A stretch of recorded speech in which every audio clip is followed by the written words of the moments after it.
क्या खुशियाँ ढूँढने से मिल जाती हैं? हाँ, मिल जाती हैं, क्योंकि खुश होने के लिए कोई बड़ी वजह की ज़रूरत नहीं। छोटी-छोटी चीज़ों में भी हम खुश हो सकते हैं। और हाँ, अगर इन्हीं छोटी खुशियों को समेट कर हम खुश होने लगे, अल्लाह का शुक्र अदा करने लगे, तो बड़ी खुशियाँ भी दस्तक देने लगती हैं। अस्सलाम वालेकुम friends, welcome to Ayesha's blissful world. मेरी दुनिया से आपकी दुनिया तक। कैसे हैं आप सब? उम्मीद करती हूँ कि आप सब खैरियत से होंगे।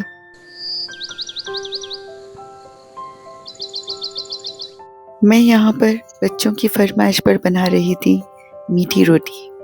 हाँ, याद आ गई ना बचपन की, वो मम्मा के हाथ की मीठी रोटी। कितनी बार भी बना लो, पता नहीं क्यों वो मज़ा नहीं आता जो मम्मा बना कर देती थी। और यही बात मेरे बच्चे कहते हैं कि हम बनाते हैं तो ये मज़ा नहीं आता। शायद वो मिठास शक्कर की नहीं, माँ के प्यार की होती है।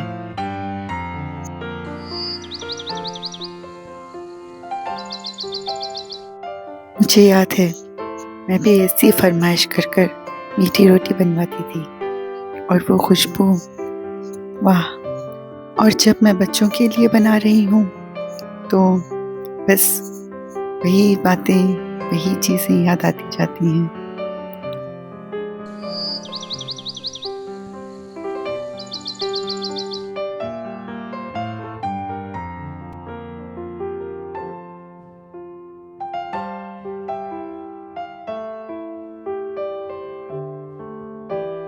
ये देखिए कितनी ज़बरदस्त गरमा-गरम मीठी रोटी बन गई और खुशबू सारे घर में महक रही थी।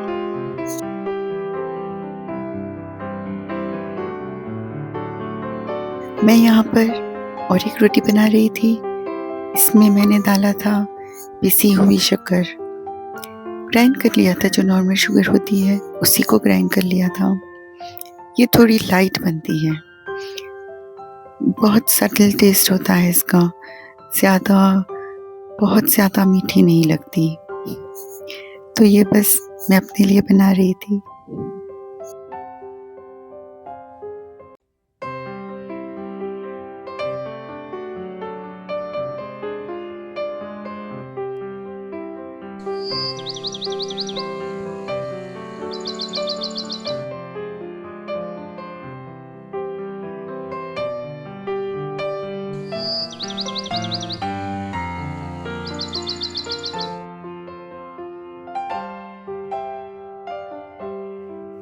मीठी रोटी खाने में ही नहीं बल्कि बनाने में भी बहुत मज़ा आता है।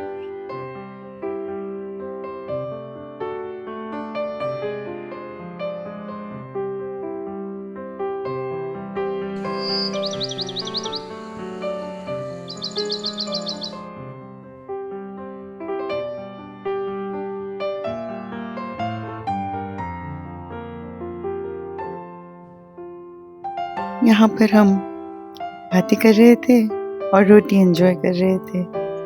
लास्ट व्लॉग में मैंने आपसे बताया था कि और एक बॉक्स है IKEA का, ये वही है। ट्रॉली मंगाई थी मैंने, बहुत काम में आती हैं ऐसी ट्रॉलीज़। आप कहीं पर भी सेट कर सकते हैं, बेडरूम में, लिविंग रूम में, किचन में, जैसे आप चाहें। और IKEA की फर्नीचर हो या कोई चीज़ हो, मुझे असेंबल करने में बहुत ही मज़ा आता है।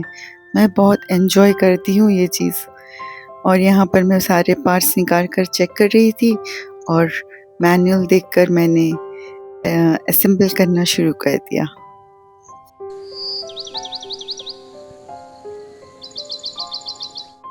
बहुत ही सिंपल था और इजी भी। बस मुझे सिर्फ लास्ट में ये स्क्रू लगाने के लिए स्क्रू ड्राइवर यूज़ करना पड़ा, अदरवाइज़ कोई सा भी पार्ट लगाने के लिए कोई टूल की ज़रूरत नहीं पड़ी।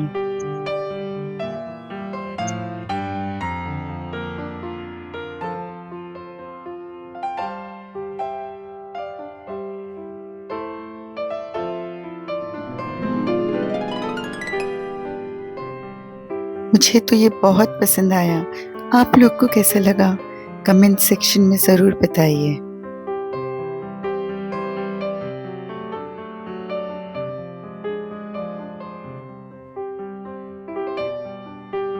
मैं यहाँ पर बना रही थी मरक। मुझे बहुत कम क्वांटिटी में चाहिए था। मैंने इसमें डाला था इलायची, पत्ता और काली मिर्च, अदरक, लहसुन, थोड़ी सी प्याज और गलाने के लिए रख दिया। और यहाँ ले लिया था कैश्यू एंड आलमंड्स, उसका भी पेस्ट बना लिया। और फिर थोड़ी सी प्याज चॉप कर बहुत बारीक चॉप कर या फिर आप ग्राइंड भी कर सकते हैं, उसे भून लिया। और ब्राउन होने लगे तो हरी मिर्ची और कोतमीर का पेस्ट डाल दिया उसमें। और थोड़ा सा भुनने के बाद उसमें ऐड कर दिया मैंने काजू और आलमंड का पेस्ट। अच्छे से भून लीजिए, सीम पे रखकर भुनना है ताकि जले ना। और जब ऑयल आपको दिखने लगे तो ऑफ कर दीजिए। बादाम काजू के साथ आप चिरौंजी भी यूज़ कर सकते हैं। मैंने नहीं डाला क्योंकि अवेलेबल नहीं था। और ज़्यादा रिच बनाना है तो आप डाल सकते हैं। बस जो भी मटन गलाया है उसको आप इसमें मिक्स कर दीजिए और थोड़ा सा पानी डालकर कंसिस्टेंसी सेट कर लीजिए। अगर वैसे तो मरक बहुत पतला होता है, बस ऐसे ही। और फिर थोड़ा दम पे रख दीजिए। आप इसमें दम पे क्रीम भी डाल सकते हैं, लेकिन मैंने नहीं डाला। और आप घी भी डाल सकते हैं, वो भी मैंने नहीं डाला। और बहुत टेस्टी बना था। सिंपल सी डिश है, ज़्यादा मसाले मत डालिए, इसका अपना फ्लेवर होता है, बस वही बहुत ही टेस्टी लगता है। मरक रुमाली रोटी, बटर नान और सादी नान के साथ बहुत टेस्टी लगती है। आप कुछ भी ले सकते हैं। मैंने मंगा ली थी नान और मैं उसे थोड़ा सा सेक रही थी। थोड़ा पीछे के साइड में सेक लेती हूँ, मुझे अच्छी लगती है इससे। और बच्चे भी ऐसे ही पसंद करते हैं।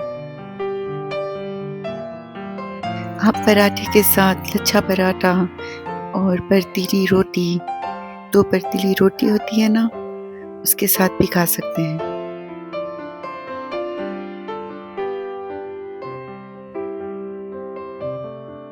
बस ऐसे जब ब्राउन हो जाती है ना तो मैं निकाल लेती हूँ।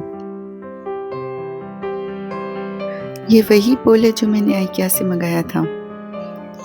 इसमें मरक डालने के बाद तो इतना खूबसूरत लग रहा था ना। मैंने कभी ब्लैक क्रॉकरी प्रेफर नहीं किया, आपसे कहा था मैंने, लेकिन ये डिश मुझे बहुत अच्छी लगी। ये डिश इतनी जल्दी इतनी आसानी से बन जाती है ना कि क्या ही बताऊँ मैं आपको। और छोटे बच्चे भी इसे बहुत शौक से खाते हैं और बहुत हेल्दी होता है ये। और मैं आपको बताऊँ, ये सिर्फ देखने में ही नहीं बल्कि टेस्ट में भी बहुत ज़बरदस्त बना था।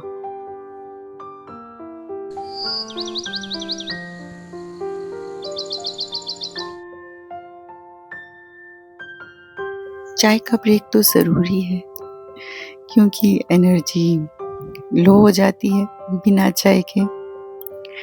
और यहाँ पर मैं सोच रही थी कि कुछ मीठा भी बना दूँ साथ में। अच्छा लगता है, कोई रिच डिश बनी तो साथ में मीठे की तलब होने लगती है। और मैंने ये सोचा कि कस्टर्ड बना देते हैं, जल्दी से बन जाता है और बच्चे पसंद से शौक से खा लेते हैं। मैंने ले लिया था 1 लीटर दूध और उसमें मैंने अराउंड 4 टेबलस्पून कस्टर्ड डाला था। अच्छे से मिक्स कर लिया। जो इंस्ट्रक्शंस होते हैं बस वही फॉलो करते हुए।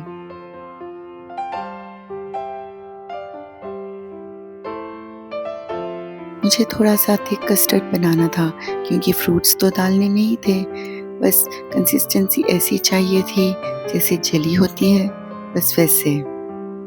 मैं यहाँ पर ऐड कर रही थी शुगर और फिर अच्छे से एक बॉईल देकर फिर मैंने उसमें ऐड किया कस्टर्ड। कस्टर्ड बॉइलिंग पॉइंट पे अगर आप डालेंगे तो अच्छा थिक बनेगा। विस्क करते हुए मैंने कस्टर्ड ऐड कर दिया। इस पॉइंट पर मुझे हमेशा डर लगा रहता है कहीं गुठलियाँ ना बन जाएं, क्योंकि अक्सर यही पॉइंट पे वो गुठलियाँ बन जाती हैं अगर हम अच्छे से ना हिलाएं तो।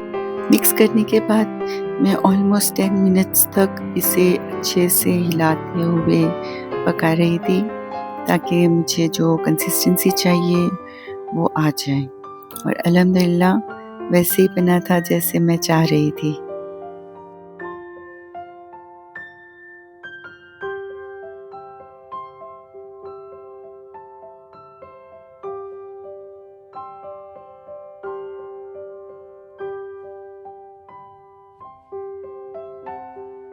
फिर उसको मैंने थोड़ी देर पानी में रख दिया ताकि जल्दी ठंडा हो जाए और फिर मैं फ्रिज में रख सकूं।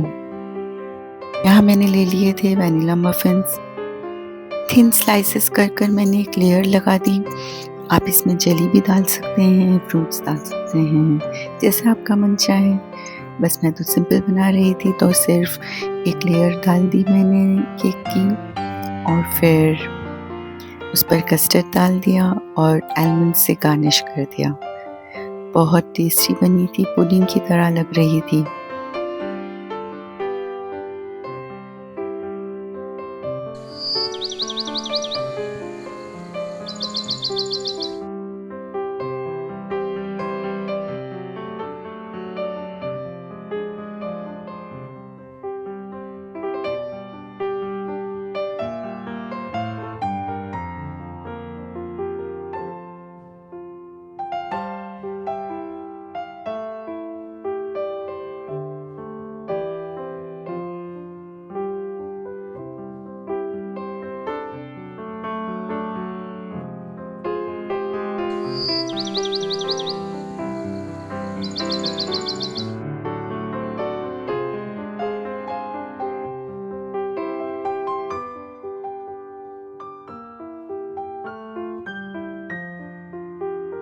देखिए मैं बताती हूँ आपको इसकी कंसिस्टेंसी, बिल्कुल जेली की तरह है। ऐसे ही चाहिए था मुझे। बच्चों ने बहुत पसंद किया, बहुत एंजॉय किया हम लोगों ने, अल्हम्दुलिल्लाह।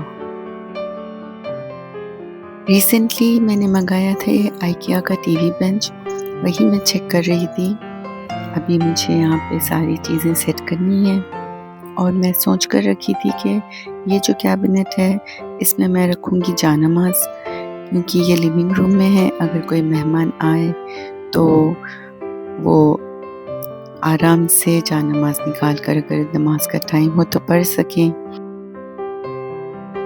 और बाकी की चीज़ें तो इंशाल्लाह सेट करेंगे आगे। और अगर आपको ये व्लॉग पसंद आया है तो like, share and subscribe to my channel. आपकी फैमिली में, फ्रेंड्स में शेयर करिए और दुआओं में याद रखिए। अल्लाह ताला आप सबको दीन दुनिया की खुशियाँ नसीब करे। इंशाल्लाह फिर एक न्यू व्लॉग के साथ आपसे मुलाकात होगी। अल्लाह हाफ़िज़।